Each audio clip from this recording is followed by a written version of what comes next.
Okay, gentlemen, the floor is yours. All righty. Do we need to wait for Kurt, or should we No, go ahead. Okay. So, Chair Fenley, Commissioners, Director Melcher. For the record, my name is Pete Bakey. I'm the ODFW ODOT Fish Passage Liaison. Sitting with me is Paul Mather. He's the ODOT Highway Division Administrator.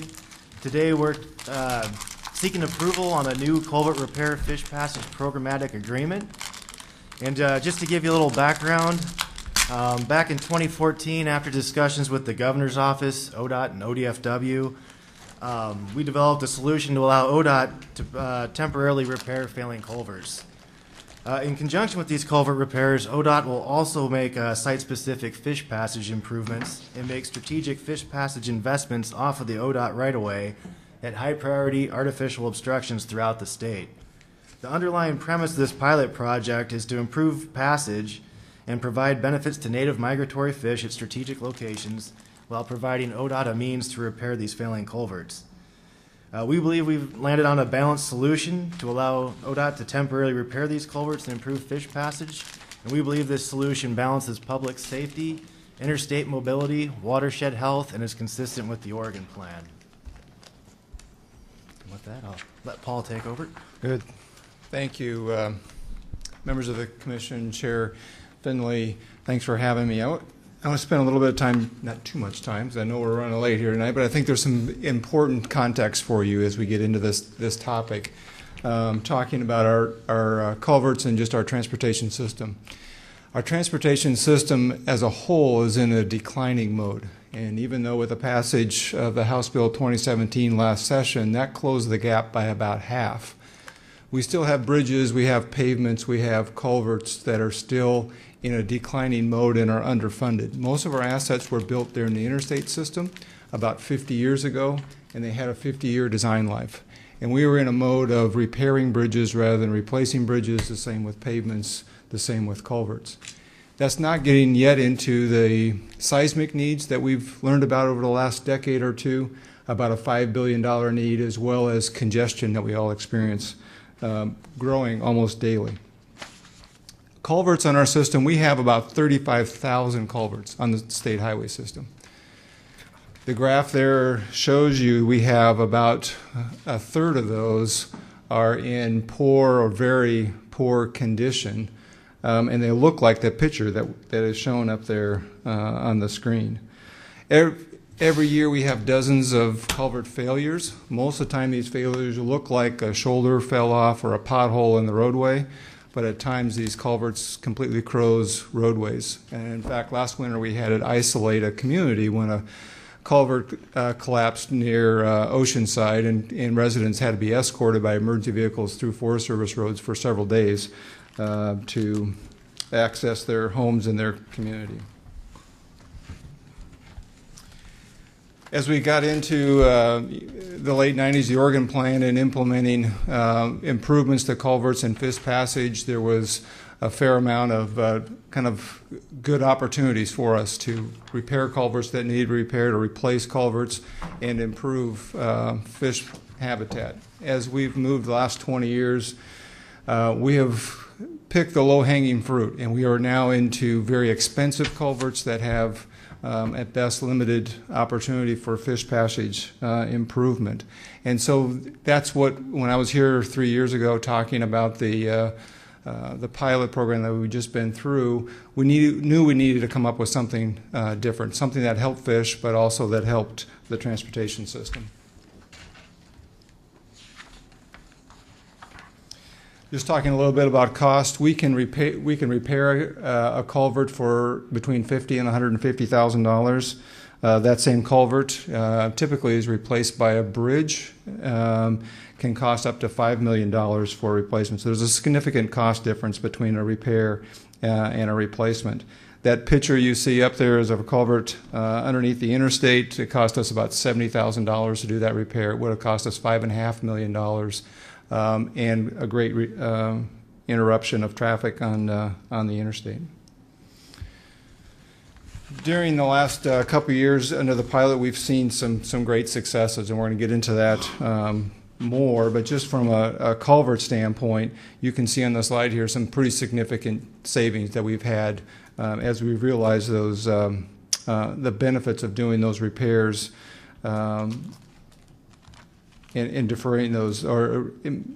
I hesitate to use the word savings because you see we've chosen those words carefully on here, and our estimated full cost fix are $30 to $36, $37 million in each of those years. Our culvert program as a whole, we spend about 30% of our funds, or about $6 million, in our fish program. That's in our fish passage. That would be, if we sign this agreement, it would be for the liaisons, and it would be for the mitigation. That leaves us about $16 million for culverts. So when we talk about savings in the range of $35 million, that would have to be over 2 years or over multiple years to realize those savings. So there's not really savings that we have maybe on an annual basis. It just defers or allows us to spend those monies for repairs rather than placements and get a better value for our dollar. And so I would like to point out that there's an ecological, impact when we have delayed implementation. When these passage projects are put off because there's no funds to do them, we're not seeing the potential passage improvements that we can see through this programmatic. And I'd also point out that when we do have culvert failures, because these culverts, the maintenance on them and the replacement has been put off for so long, that we can get high levels of sedimentation in the creek. I know of at least one culvert failure where a fuel truck dumped fuel in a creek. And so these do have ecological impacts as well if we're delaying implementation on these projects for full passage. So I wanted to give a little background on the current programmatic agreement. My predecessor, Art Martin, provided an update in June, so I'll go through this very quickly. But the current agreement was basically 3 years. It was 2015 and expires December 31st of this year. It was west of the Cascades, excluding the North Coast. This allowed specific short-term culvert repairs while requiring improved site-specific fish passage conditions at each repair site. The current agreement excludes high-priority culverts. ODFW works with ODOT every step of the way. We're there to assess the issues with the culvert, suggest and basically work on the fish passage improvements we're going to do. We look at the project after it's completed to make sure that it was built as designed, and ODOT will monitor these projects and report annually on them. And at the end of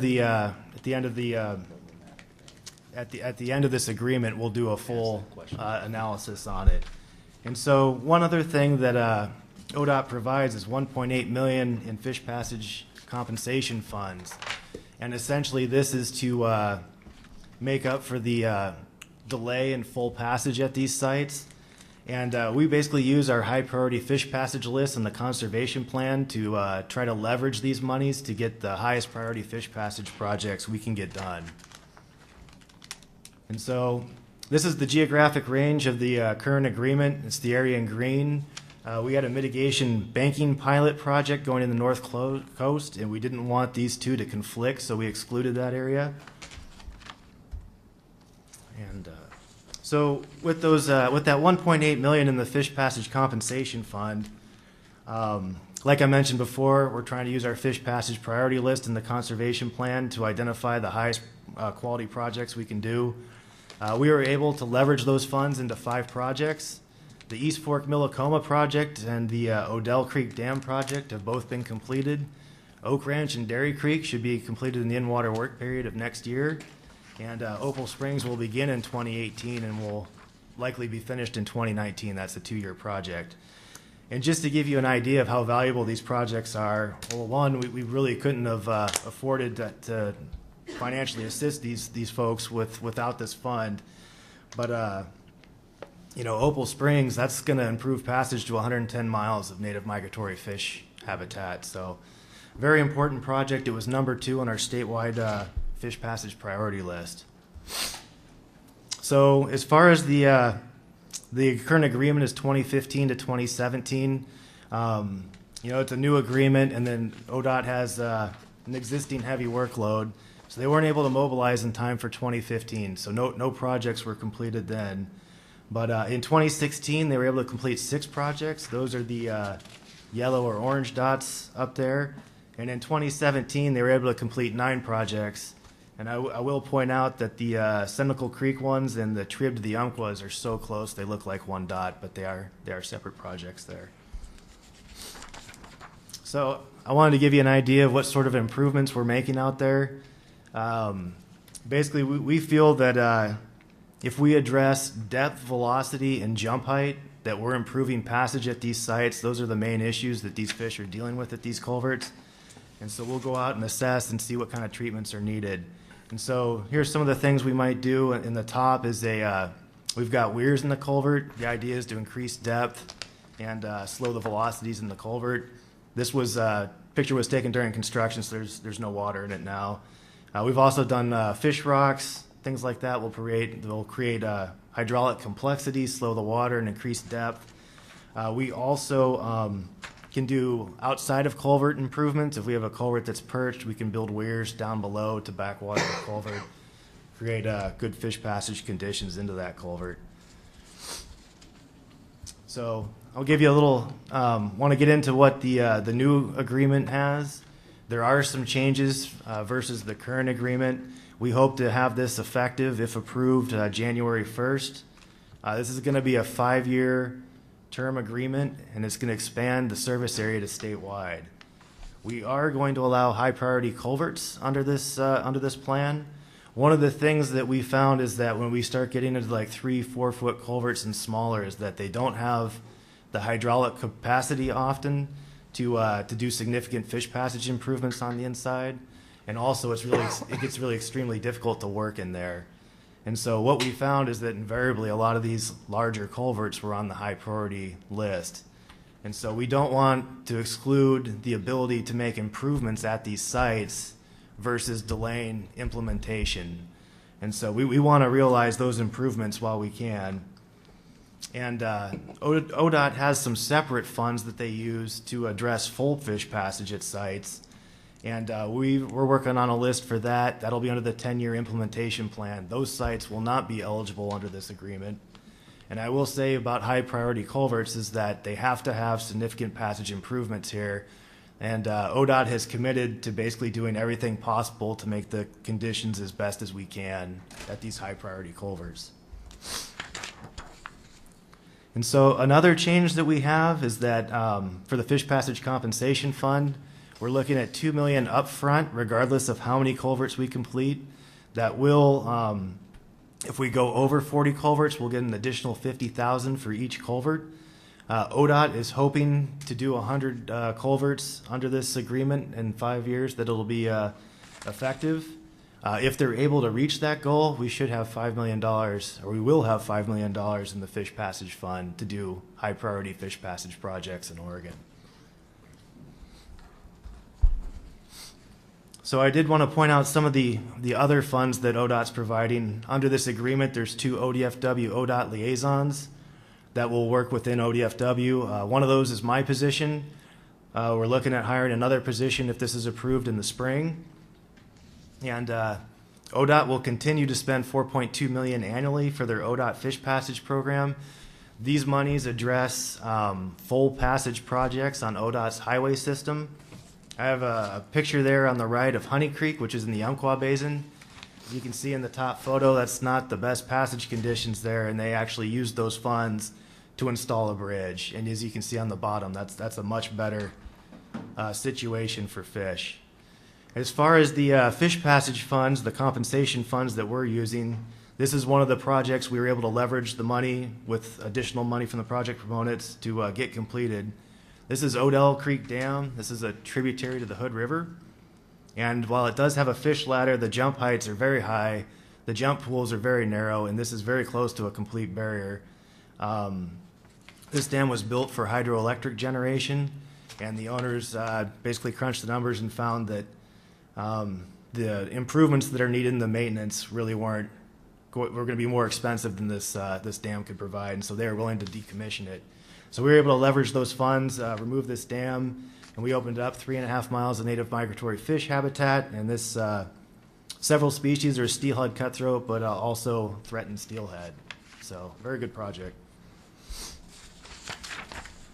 So back in October, we met with the Fish Passage Task Force. As I'm sure you're aware, the task force advises ODFW and the Fish and Wildlife Commission on matters related to fish passage. And at that meeting, they made a motion to recommend that the Oregon Fish and Wildlife Commission approve the culvert repair agreement with a condition that the fish passage benefits of the program be monitored and evaluated. So I did want to say something about the post-project obligations.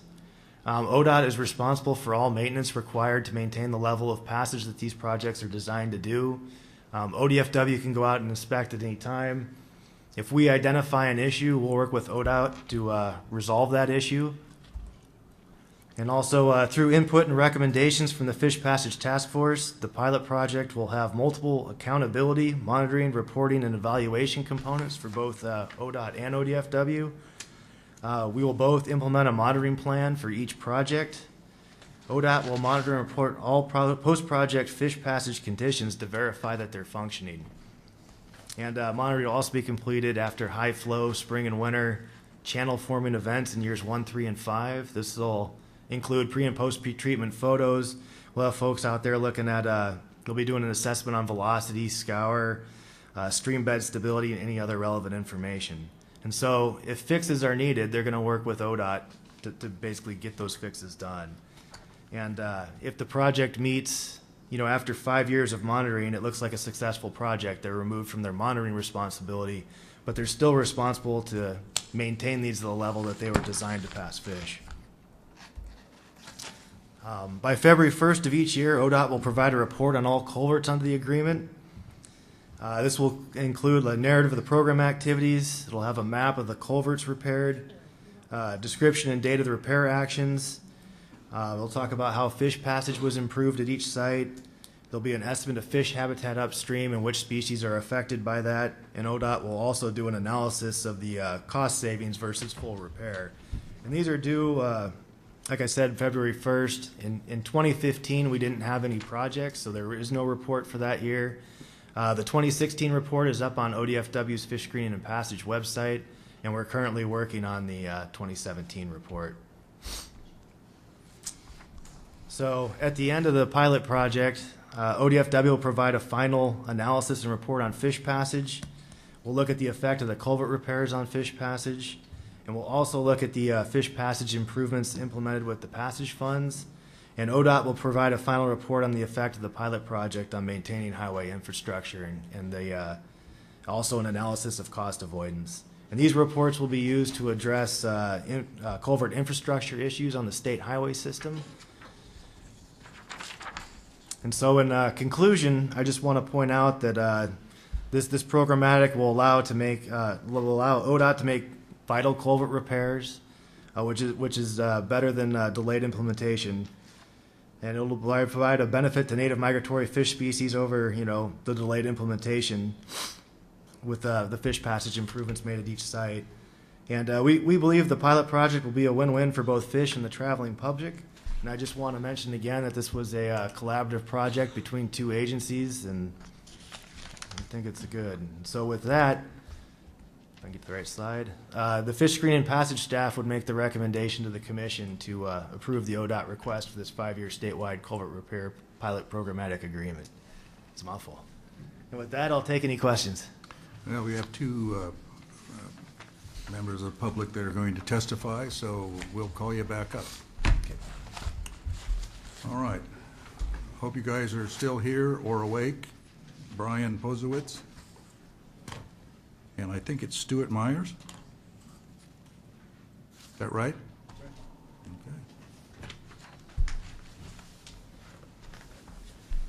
Okay, gentlemen, 3 minutes apiece. Chair Finley, members of the Commission, and Director Melcher, thank you for the chance to testify and for staying so late in your service today. My name is Brian Posowitz. I'm a staff attorney at Water Watch of Oregon.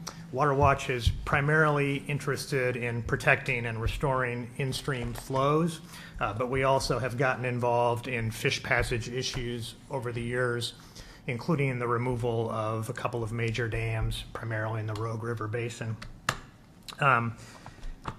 I submitted, we submitted some fairly detailed written comments for the meeting today, and we were joined in those comments by a couple of other organizations, the Native Fish Society and the Conservation Angler. I hope you get a chance to read those, and I just wanted to point out those are in addition to the comments that were submitted to the Fish Passage Task Force, which were in the early packet of comments distributed. The presentations on this culvert repair program, you see a lot of pictures of some fish passage improvement projects, and we very much appreciate that that's being done and are grateful that that's being done. At the same time, I think it's important to recognize that what this program is about fundamentally is to say that ODOT does not, when it repairs a culvert, it does not have to meet the criteria in your rules for fish passage that ordinarily somebody would be required to meet when they repair a culvert. And so, in other words, it's doing some good things for fish passage, but it's not doing nearly as much as your rules would ordinarily require in this situation. I think that's just really important to recognize. And it's allowing that less than the rules require without applying the criteria for either a waiver or an exemption, which are in the statute and are in the rules, and ordinarily to not comply with the criteria, you have to satisfy the criteria for a waiver or an exemption, and that's not being done here. We totally get and understand the rationale for the program, the limited funds and the wanting to do something and so forth, and we don't completely disagree with the concept or with the program. I would say we have two primary concerns. One is we wonder whether ODOT is really bringing enough money to the table for fish passage given the kinds of savings that apparently are being achieved. And by our math, they're going to put a total of about $25 million into fish passage over the next 5 years, and that includes the up to $5 million that will be paid as basically compensation for not doing full fish passage repairs. So the amount of money to be spent on fish passage by our estimates are about 5 to 17% of the amount that's going to be saved by not having to do full fish passage. It's less than 1% of the Highway Division budget. And just sort of for other perspective, there's a controversial project in the Portland area now to widen 2 lanes, or to widen I-5 for 2 miles. That would cost about $450 million. That's 18 times what is proposed to be spent on fish passage statewide under this program. So we just wonder whether there's really enough money being brought to the table. You're out of time, but I want you to get to your second point. Okay, thank you very much. My second point is just we think there should be some sort of performance standard for the culvert repairs in order for them to qualify for the program. Right now, the program just requires some improvement. So if you have a culvert that just allows passage 1 day of the year, if you bring it up to 2 days a year, that's enough. We think there should be some minimum threshold in order to qualify for this program of not having to meet the criteria. Thank you very much. Okay, thank you. Mr. Myers? Chair Finley, Director Melcher, Commissioners, thanks for the opportunity to provide testimony for you today. My name is Stuart Myers. I'm the chair of the Oregon's Fish Passage Task Force, and I'm here representing the task force in support of ODOT's culvert repair pilot program. The task force recognizes that many culverts within the state's transportation network are in critical condition, and that repair or replacement of these assets in a manner that streamlines project delivery and minimizes costs while also providing some level of fish passage improvement at each site is needed to ensure an effective transportation network, public safety, and watershed health. The program seeks to maximize the financial and ecological return on ODOT's infrastructure investment by streamlining culvert repairs relative to the state's fish passage design criteria, while also providing offsetting funds to ODFW to address the highest priority fish passage barriers statewide. The task force agrees that the program can provide an overall net benefit to native migratory fish. ODOT and ODFW propose to expand the program statewide, as Pete mentioned, based on the successes of the initial pilot program that authorized culvert repairs within a specific geographical range, and that range was, of course, on the west side of the state.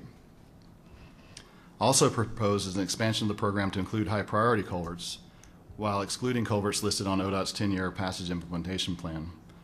The task force supports the expansion of the program with the understanding that fish passage improvements will be made at each culvert repaired, and that ODOT and/or ODFW will monitor and evaluate the effectiveness of each fish passage treatment conducted under the program. We urge both agencies to develop and apply a quantifiable post-project monitoring process to, one, evaluate the benefits to native migratory fish, and to evaluate the state's return on these infrastructure investments. Monitoring results should ensure that the culverts repaired under the program result in a net positive impact on native migratory fish populations. Also, as Pete mentioned, the key component of the new agreement is ODOT's continued funding of 2 dedicated full-time liaison positions at ODFW to support program implementation and accounting with ODOT. The task force acknowledges the importance and value of these positions and have experienced firsthand how program liaisons maintain the close working partnership between the 2 agencies and are critical for program success. We look forward to continuing our collaboration with ODFW Fish Programs staff, ODOT Fish Program staff, and other stakeholders to help guide and evaluate the culvert repair program, if authorized by the Commission today. The task force also stands ready to assist ODFW in allocation of the program's fish compensation fund to address the state's highest priority fish passage barriers. Thank you for considering my testimony. Okay, thank you. Commissioners, comments, questions? I Commissioner just Weber? have a comment, and I fully support this agreement, but I would also hope that at some point in the future, we don't need this agreement, and that everything gets brought up to the standards that we have. Sure, I'd like to beat more money out of ODOT, but hey, I think it's a reasonable deal, and we need to move ahead. Okay, anyone else? Okay, thank you, panel. Thank you.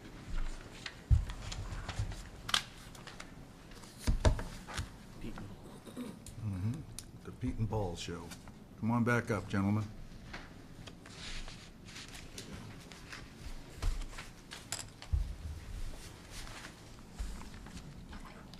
Okay. Any thoughts or comments you want to direct to staff? Commissioner Atkinson. I was wondering what's the composition of the Fish Passage Task Force, and is that a group appointed by our commission? I believe the task force has 9 members. It's approved by the director, I believe. Okay. And it represents, water users, public at large, conservation interests, so. And is that statewide? Includes people from throughout the state? Yeah, we attempt to do that, yes. What are you proposing for monitoring and evaluation for this upcoming pilot project? Right, so it's going to be real similar to what we had before. Basically, we're going to, one thing I need to clarify is that ODFW is involved at every step of the way. And so we're working, one, to determine if the culvert we're looking at even qualifies for the program. And there are some we have denied through that because we can't make, passage improvements at that site. But we're working with them to basically identify the fish passage needs of that culvert by looking at the site-specific conditions. And then basically making sure that it's, built as designed, and then we'll go out and monitor it with them for that time period. Mm-hmm. And, it is, I guess, largely a professional judgment, but we're looking to make sure that, like I said, that those really 3 key important things that we're looking at: depth, velocity, and jump height, and that we're maintaining something that's improved versus what was there originally. Mm-hmm. So is that in a written report? It will be, yes. So there is the 2016 report, but at the end of the current programmatic, I think by the end of February, I'm not exactly sure on the date, we have to have the final report done, and then at the end of this, if it's approved, the new programmatic, it'll be by June that we have to have the final report on that done with an analysis of how well this worked. Okay, thanks. Mm-hmm. Commissioner Buckmaster. You use the term in your PowerPoint, high priority culverts, and I'm just curious, how many high priority culverts are out there? So we have a statewide high priority culvert list, and there's, I think it's a little over 200 on that list, but that doesn't include just ODOT.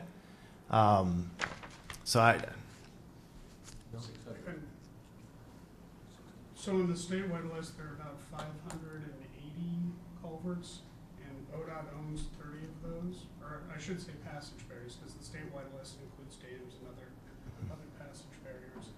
ODOT also has a list just specific to the state highway system that has about 230 culverts that have been rated as high priorities by ODFW.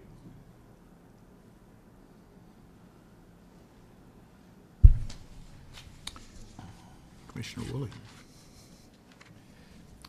We've been given the minimalist question criteria, so we're trying to keep everything quick here since now it's about 20 minutes to 7. So, because the chair gave me that look.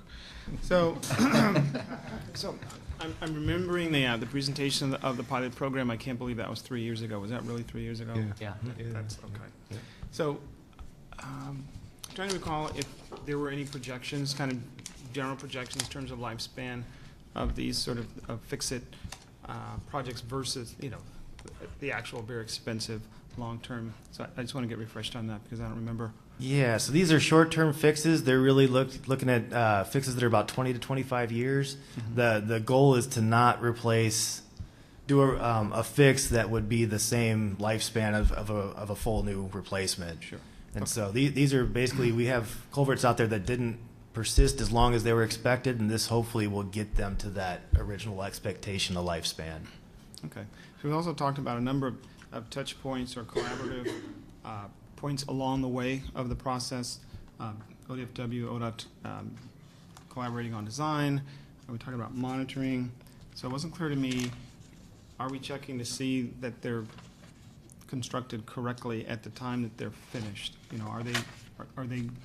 Were they built to spec?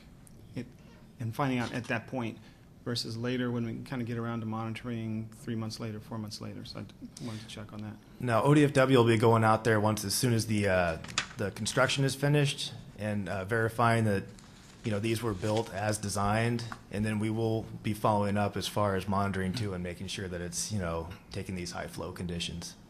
Okay. So it'll be both. Okay. And one more question. So it looks like not all fish passage projects involve culverts. Is that correctly? We looked at the Odell Dam, and that no culvert was mentioned, but fish passage was provided for that project. So are there more like that where there's no culvert at all? Yeah, so there's lots of different funds going around, so let me just clarify. So there's the Culvert Repair Programmatic Agreement, and that's culverts only. And then the Odell Dam, we were able to leverage the fish passage compensation funds. We can use those anywhere in the state at the highest priorities, and those are for full passage. And then there's an ODFW fish passage fund where they deal with projects on the state highway system, and those are full passage also. So it's three different pots there. Okay, thanks. Mhm. I'm done. Okay, commissioners, any more? All right. So, Are we ready? yeah, I move to approve the Oregon Department of Transportation Culvert Repair Problematic Agreement Pilot Project as proposed by staff in Attachment 2. I second that. okay, it's been moved by Commissioner Weber and seconded by Commissioner Aikenson. All in favor indicate by saying aye. Aye. Aye. Opposed? Nay. Okay. So, of the 6 commissioners, we have 5 yeas and 1 nay. I just want to say Passes. congratulations too on a successful pilot. Looks like you've kind of you've reached your benchmarks over the 3 years, and it's been strong enough that we have a longer projection now. And so I know there's a lot of work involved along the way. So I just wanted to say thank you. I appreciate that. Great, thanks.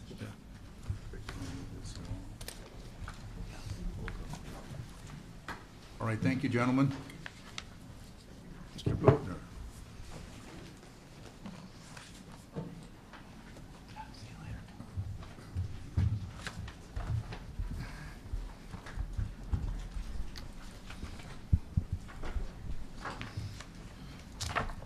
Chair Finley, while we're waiting for the next group, I would, if you'll allow me, I'd make a comment on my nay vote. I like the program, but I look at these high priority culverts, and at the risk of sounding too Trumpian, I think we could get a better deal. And I just like more. But I like what we're doing. I just want more of it. Thank you. Well, you know, there are things that are valuable that we should want more. Okay, Mr. Boatner.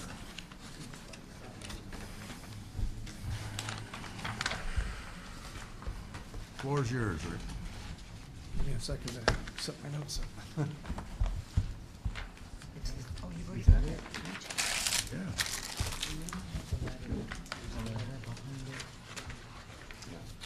I'm sorry, so there's a letter he's gonna refer to in the back there, but it's the same as, oh, well, you got it. We got it, the Oh, letter? wait, no, the letter's in that one. No. But not in that one, okay. Just use this one, they're both the same, but that's got a letter he's gonna refer to. Is Joe still here? Okay. Go ahead. Okay. I guess it's good evening. Chair Finley, Commissioners, and Director Melcher. For the record, I'm Rick Boatner, the Invasive Species Wildlife Integrity Coordinator for Oregon Department of Fish and Wildlife, located here in headquarters. And this evening, I'll talk about the Wildlife Trafficking Prevention Act. First, I'll give a little background about Measure 100 and House Bill 2576, and then go over Division 56 and Division 200. Ballot Measure 100 of the Wildlife Trafficking Prevention Act and House Bill 2576 amended ORS 49822, which is a sale and purchase, excuse me, of animal species. It also defines covered animal species, and there's 12 animal species, and I'll show those in the next slide. It does also allow exemptions under this rule for activities like law enforcement or federal authorized activities for fishing and or federal management plans, as well as for federal recognized tribes, inheritance, and bona fide scientific or educational institutions. The slide now are the 12 species that the Measure 8 or the Wildlife Trafficking Act covers. And these species are also mirrored in federal protection as well for trafficking. So start with Division 56. In temporary rules, we filed in July. We were restricting the purchase and sale of an exchange of these animals, light covered animals. However, after reviewing the House bill and the measure, it was determined that the measure was more specific to parts and products of dead animals. So proposing to remove the covered animals in this. And so we're proposing that that the commission accepts the couple of minor corrections that we had in Division 56 that we found when we went through this. So we moved this into Division 200, which is a sell, purchase, and exchange of wildlife parts.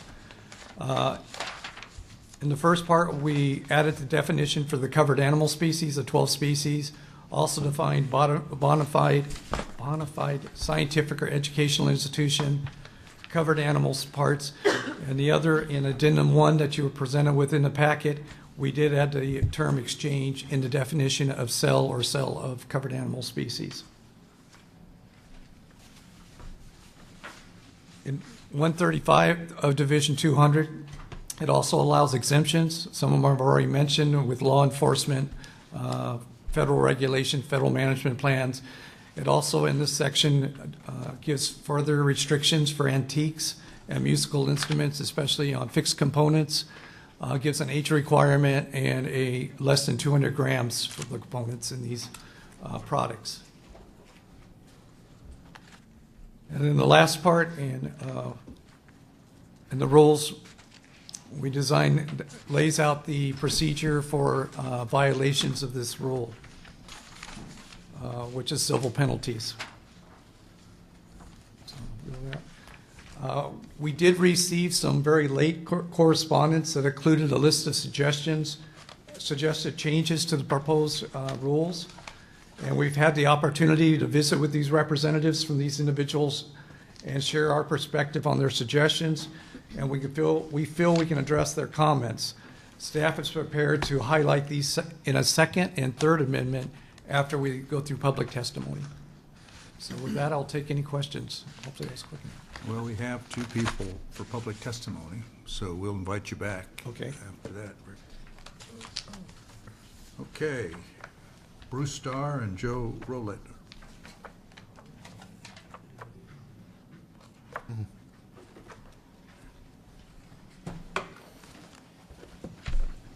Joe, I hope you're getting paid by the hour. Wouldn't that be nice?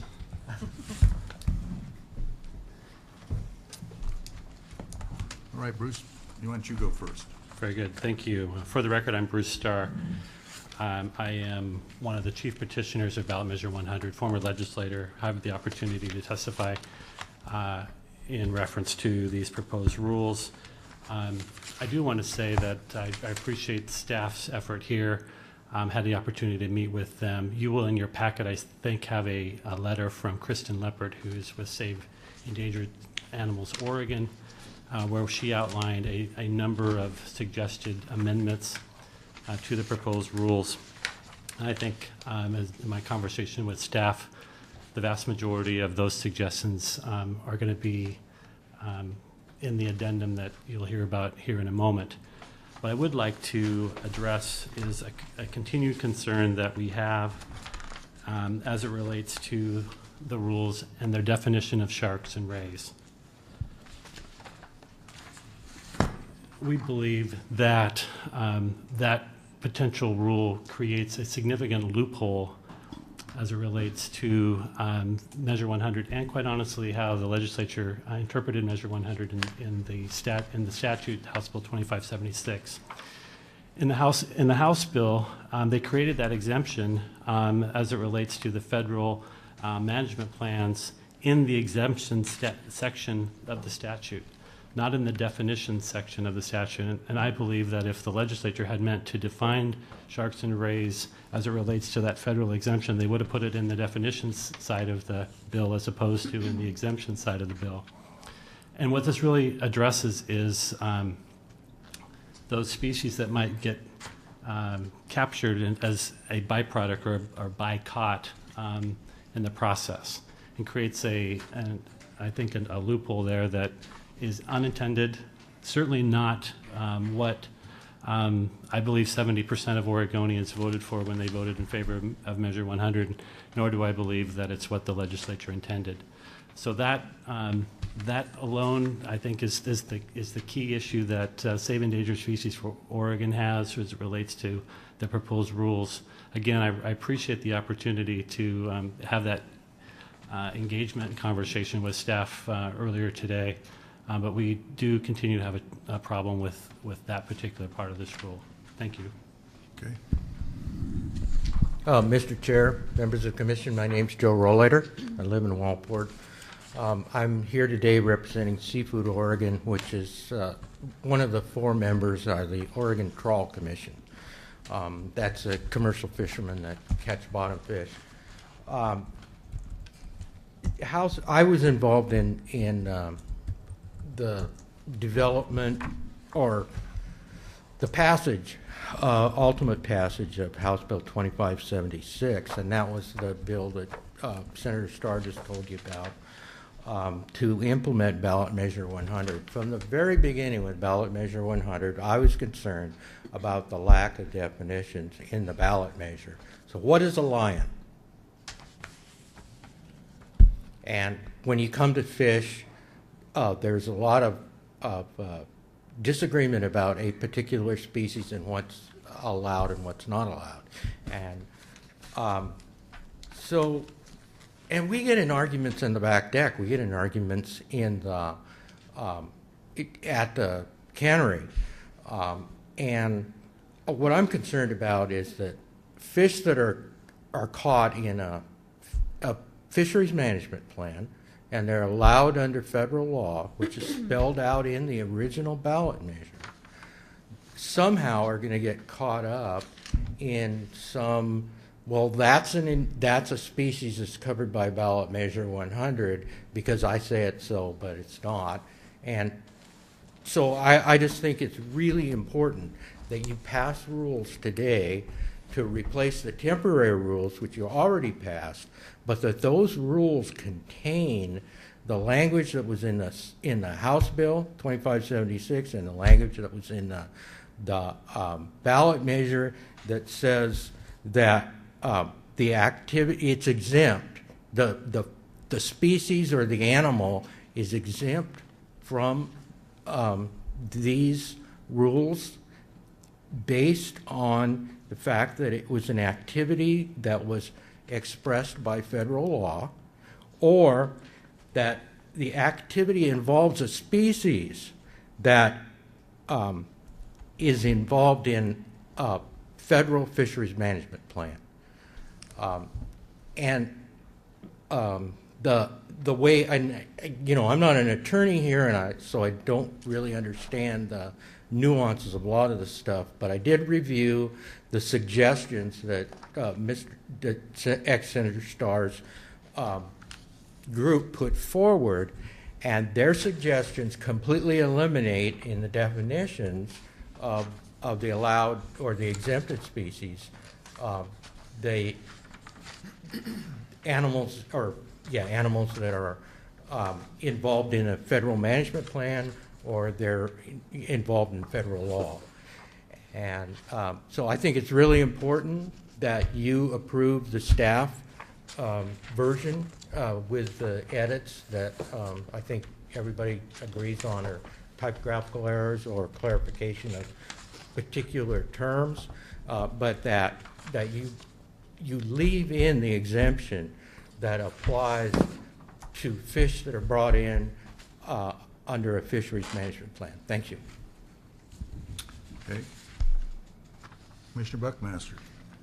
Joe or Senator Starr, do I remember that we do have a statute that eliminates fishing or finning, shark finning in the state of Oregon? Actually, that's correct. Senator Starr and I and others at the legislature worked on legislation that prohibits sharks from being landed, and that's anything, whether it's the finning or anything else. And we don't Do you have know more about that? That's previous legislation. Yeah, we passed that. And like we 6 don't years have ago. a directed ray fishery. That's correct. But things like dogfish, which fall into the, I believe, Those part are- of the shark family, They're shark. are sometimes get picked up in our drag fisheries. We actually, my old company used to actually have a dogfish fishery years ago, but to make vitamin A oil for the war effort. Which war?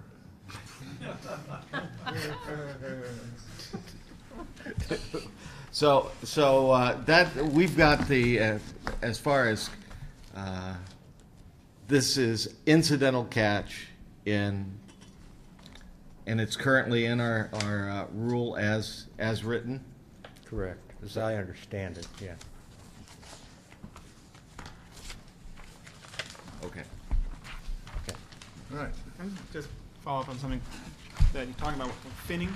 Okay, so it sounds like you passed something to prevent landing of sharks, but finning by design, it's removing the fin, tossing the shark. The shark doesn't get landed. That's the kind of finning I'm thinking about for that trade in shark fin. So how does Mr. Chairman Finley, Commissioner Woolley, that's correct. We all got together and said, I mean, the commercial fishermen, the Humane Society of Oregon and Humane Society of the United States, a whole bunch of senators and representatives said, we don't want anything to do with this. There'd been a National Geographic thing that brought it to all of our awarenesses. And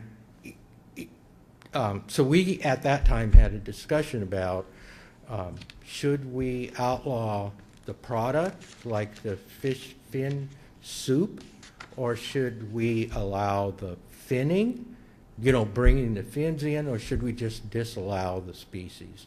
And we came to an agreement that we disallow the species, but that we would allow an exemption for the spiny dogfish fishery, which is a fishery that there's an awful lot of this biomass. It's a very healthy fishery. The spiny dogfish and the skates are a great source of protein. There are many places in the world that use it for things like fish and chips. It's a valuable part of our business plan, and it's a valuable protein. But a dogfish has got a fin about this tall in a really, really big one, about 20 pounds. Okay, And so, so there's no incentive to fin it. Mr. Chair, and Commissioner Woolley, we believe that the language in the rules would open the door wide open for someone who, in a bycatch kind of process, would be able to sell shark fins. We believe that absolutely. That's what this rule does, in our opinion. It creates that loophole, irregardless of the statute the legislature passed years ago. This particular rule, as drafted by staff, opens that door, and we believe it's unnecessary because what we agree on is already in the statute, and it's unnecessary to add it to the rules. The statute is very clear that these species are exempt that are under this federal management plan. You don't have to add that definition to sharks and rays as it relates to the rule, because we believe it creates a whole different definition, and it's unnecessary. We just ask that you'd strike those additional language in the rule. The statute's clear. The legislature, I think, is clear about where they are on it. They didn't include it in the definition of sharks and rays. So I appreciate the opportunity to explain that. Thank you. All right, thank you both.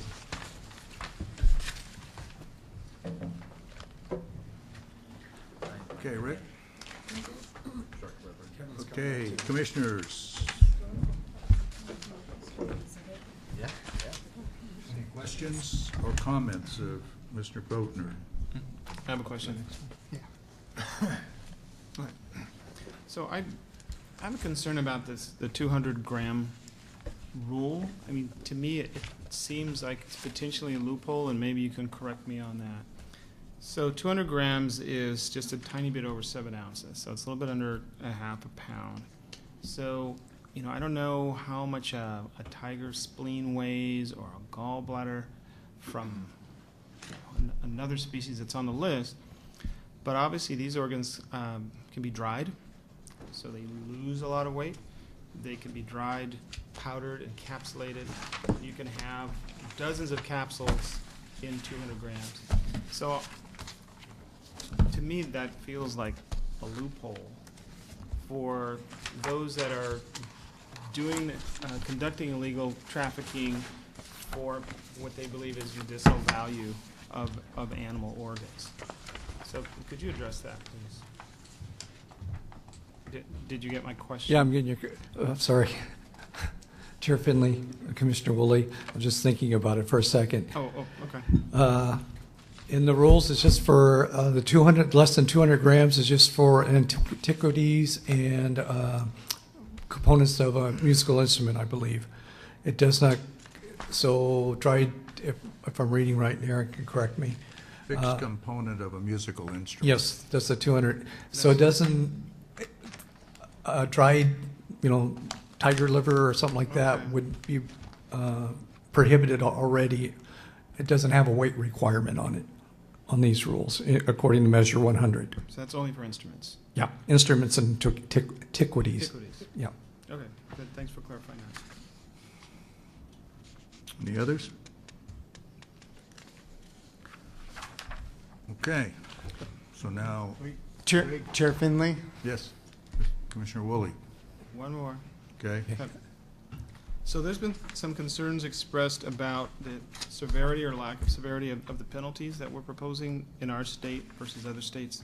So we're proposing civil penalties. Some other states actually have criminal penalties. So I'm just kind of wondering kind of the weight that you carry in terms of the punishment for these offenses? Why do we have a lesser level of consequence than other places? We're going to talk to council about that. Yeah, thank you, Mr. Chair, and Okay. and I'll certainly defer to our council, but those penalties are in statute, and thus the commission doesn't have the latitude to change the nature of the penalties that are currently described. So while they may be different from other states, we don't have the latitude to change those. Only the legislature could. So I'll look to Aaron if I'm incorrect. No, that's fine. exactly No, right. Yeah, I'm not proposing that we try to change it. I'm just wondering how they got to be. Yeah. So which we can talk about. Statutory, yeah. Yeah, they originated in the ballot measure and were, I guess you could say, affirmed in the House bill. They weren't changed. Okay. Commissioner Buckmaster. So the concerns that were brought up by Joe and Senator Starr regarding the Magnuson Act impact and legally landed fish, how are we handling that? What is your recommendation? Chair Finley, Commissioner Buckmaster, for the record, Kevin Blakely, Deputy Administrator in the Wildlife Division. One thing I wanted to point out is that the federally authorized management plan, that exemption, in our rule, it's both in the rule exemption as well as in the definition. So it's in both places.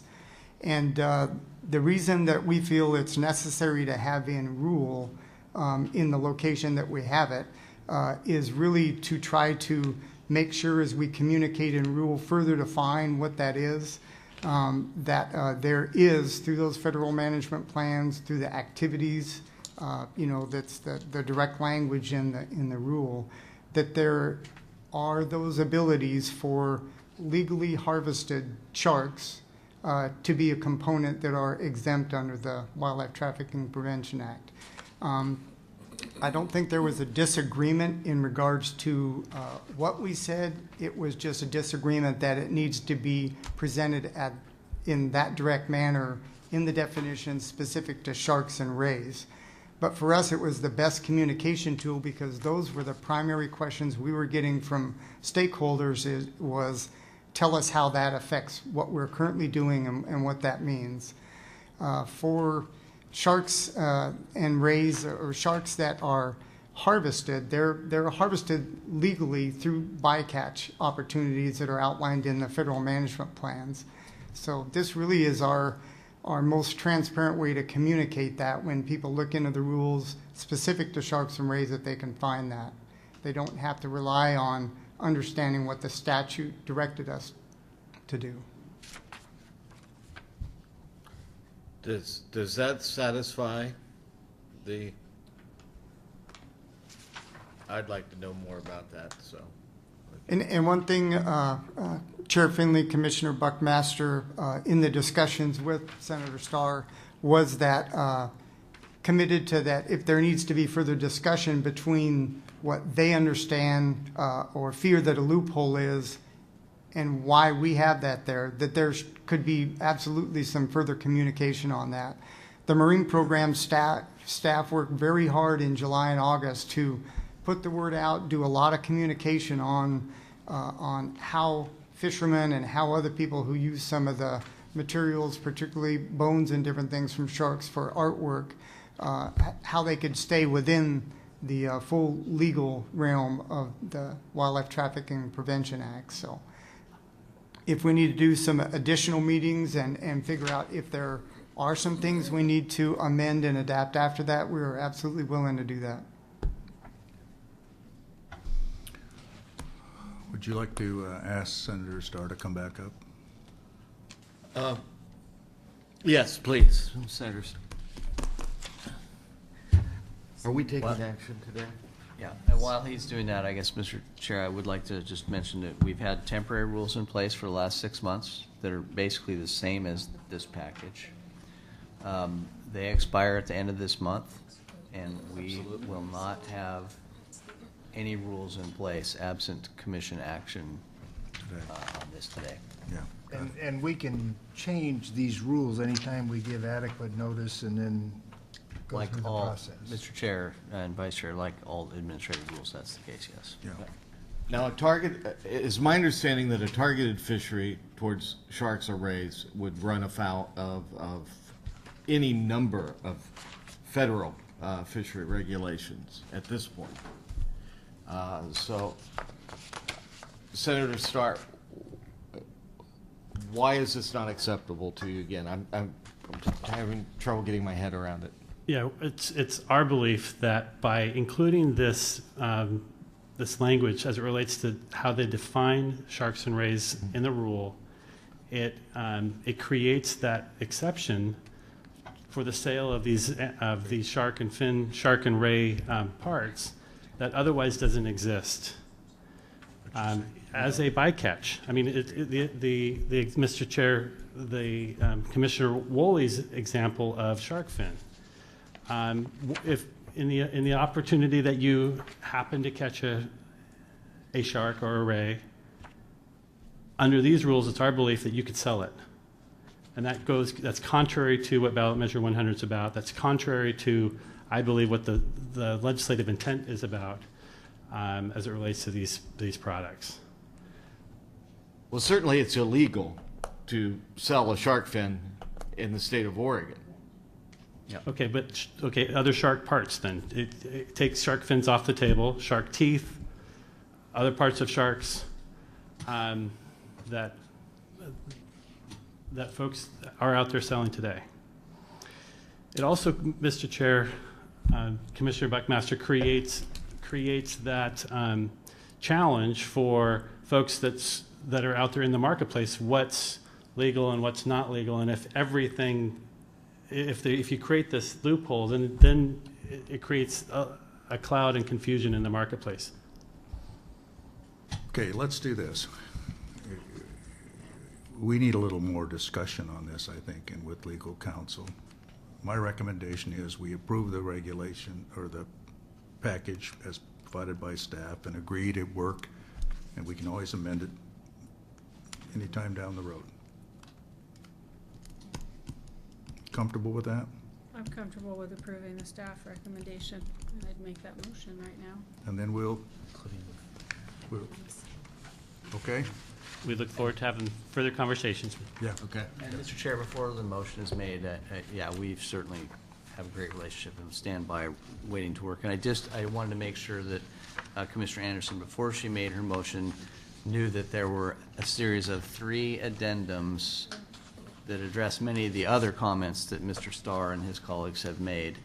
So I wanted to make sure those were included in the motion, if that's your intent. Right, so if I state the draft motion with the inclusion of addendums 1 through 3? Yes. Okay. I move to amend Chapter 635, Divisions 56 and 200 to implement the Wildlife Trafficking Prevention Act as proposed by staff, including addendums 1, 2, and 3.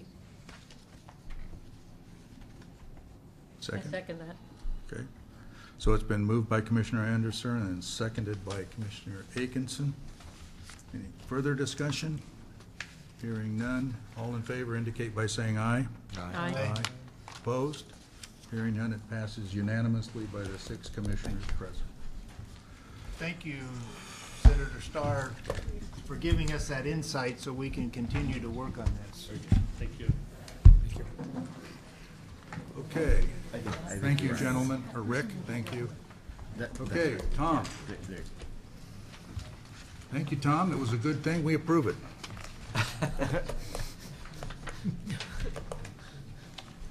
Don't forget I got one. We've got a lot of questions for Tom. 5 minutes. Rod Harder signed up, but I think he left.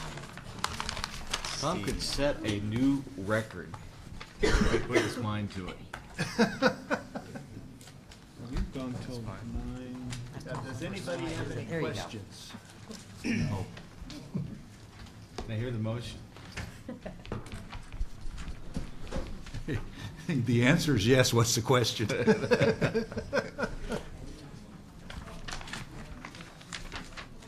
Chair Finley, members of the Commission, Director Melcher, for the record, Tom Thornton, Game Program Manager for the Department of Fish and Wildlife.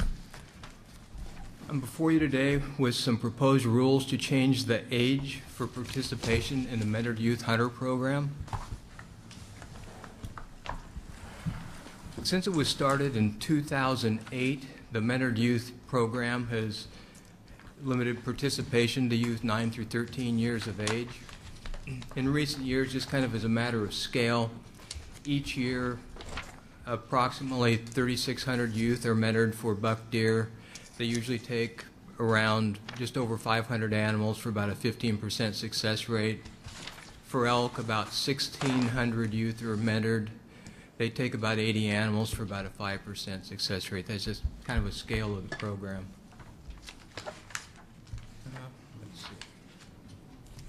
Earlier this year, House Bill 2566 was passed, extending the Mentored Youth Program to include youth 14 and 15 years of age. Prior to that, the top age was 13.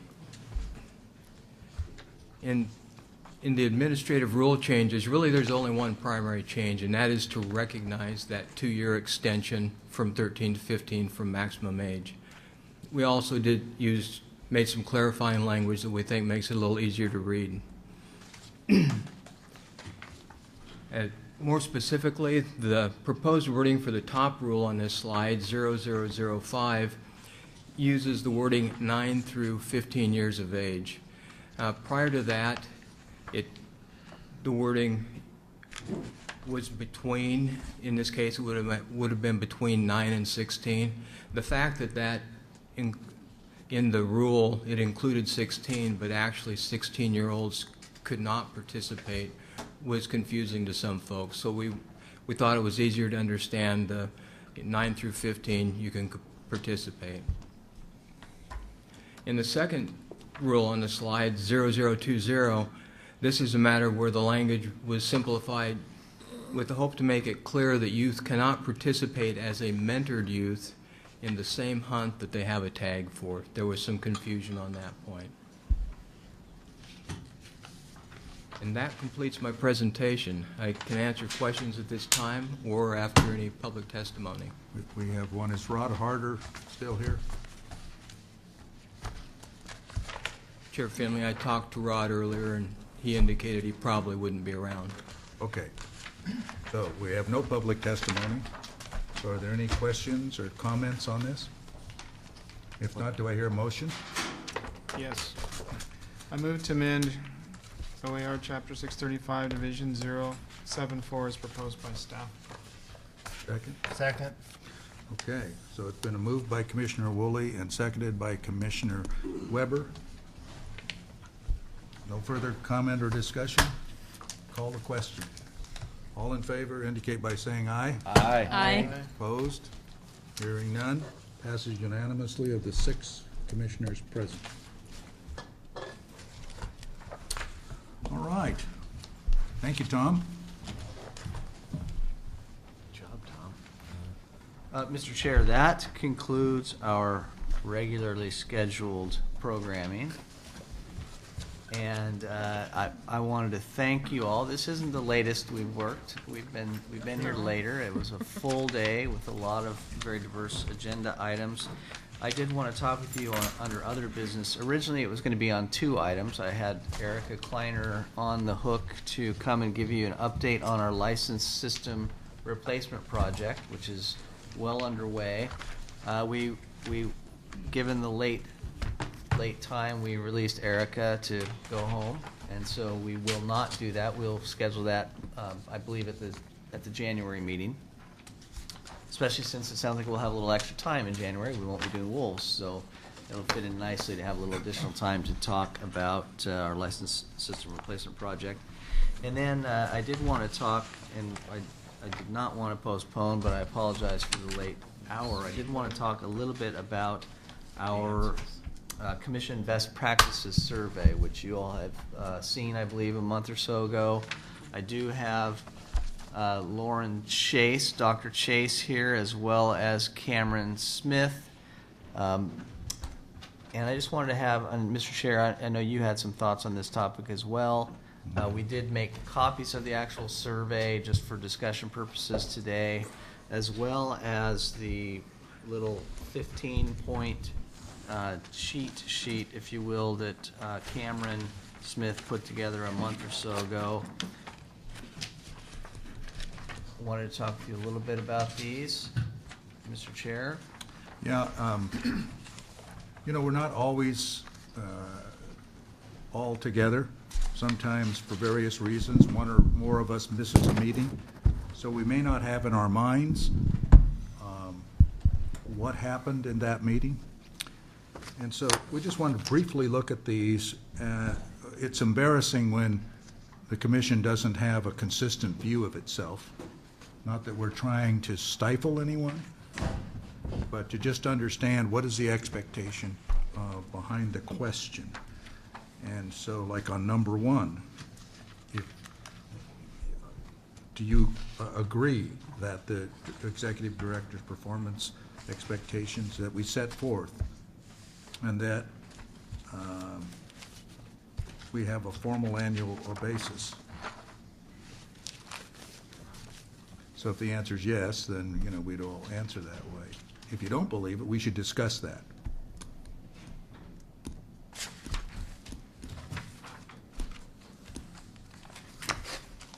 Yes, I think that we have done this, and we have seen the performance expectations and worked with the director on that. Does everyone, that's number 1 and 2, really, if you look at the paper, so, okay. Agency's mission and high-level goals are current and applicable. Actively, the agency actually participates in the development of objectives and plans.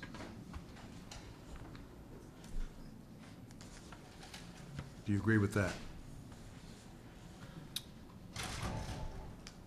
I certainly agree with the mission, but honestly, I don't know that I could put my hands on a 6-year horizon for high-level goals document. Okay.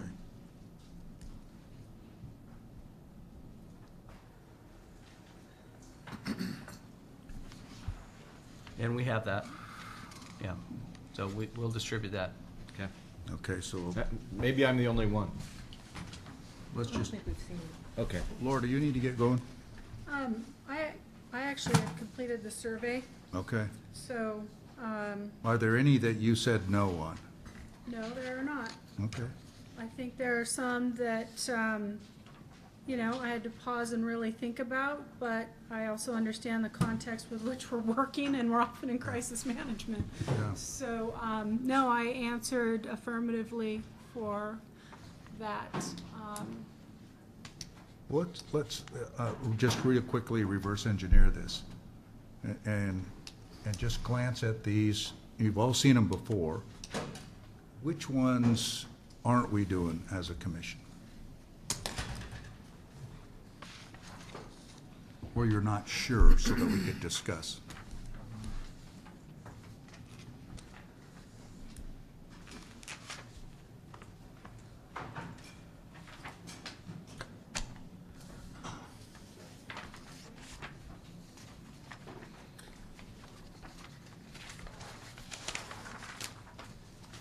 I had some trouble with 14.